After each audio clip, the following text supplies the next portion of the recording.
narrow and slightly hunched. It's the mid-terrace in a squeeze of 3 1920s mock Tudor properties.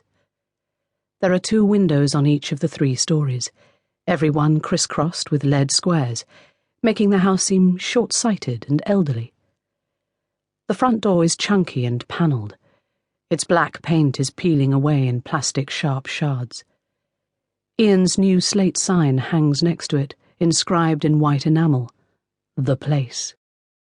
He ordered it before, in the summer. And when it arrived, everyone stood outside and watched him drill holes into the brick while he sang a hymn. "We'll find the place which God for us prepared, far away in the west, where none shall come to hurt or make afraid. There the saints will be blessed."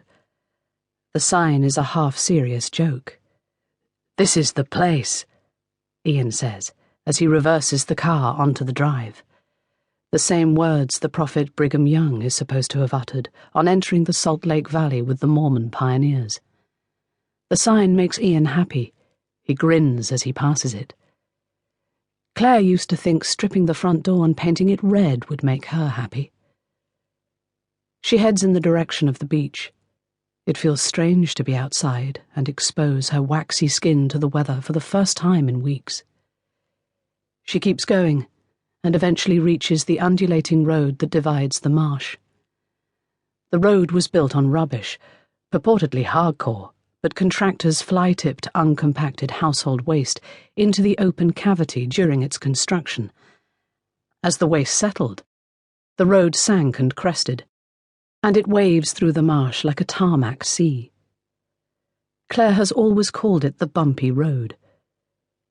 Even on a beautiful day like today, when sharp blue sky and autumn sunshine distract from the creep of winter, it's windy here. At the top of the bumpy road, there's a bird-watching viewpoint that isn't much more than a section of green fencing with peepholes. She peers through one of the holes. There's a board attached to the fence, showing images of birds. She looks at the water and thinks she can see black and white avocets, like the one pictured. It seems right to be surrounded by birds at a time like this. After all, birds have always been messengers and comforters.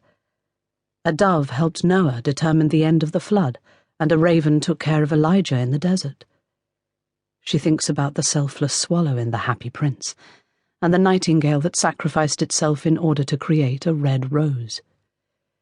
Several seagulls fly towards the beach, and she remembers another story about birds, the miracle of the gulls. It happened in Utah, not long after the first pioneers settled. Crops were being eaten by locusts or crickets, something like that, and the pioneers prayed and prayed until flocks of seagulls descended and ate all the pests. People believe the Lord made the seagulls intervene, and as seagulls don't seem to be naturally helpful birds, perhaps he did.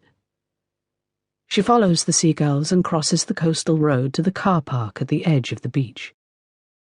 The sea is still at least a couple of miles away, but she can feel the motion of its waves in her chest as she crosses the car park, and each undulation brings a small, unexpected surge of happiness.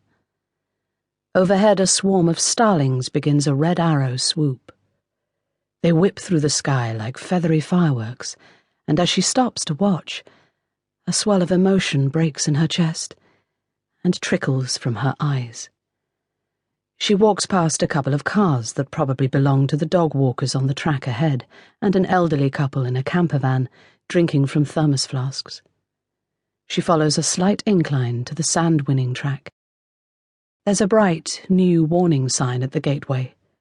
Caution, Ribble Estuary cockling. She knows the tides here are dangerous. The sea sneaks behind people, filling imperceptible dips in the mudflats, rolling in like a lake, and there is quicksand. Just last week, the front of the local newspaper carried the story of another rescue. Her wellies scuff the stony track, and she hears cars whoosh behind her as they race along the coastal road.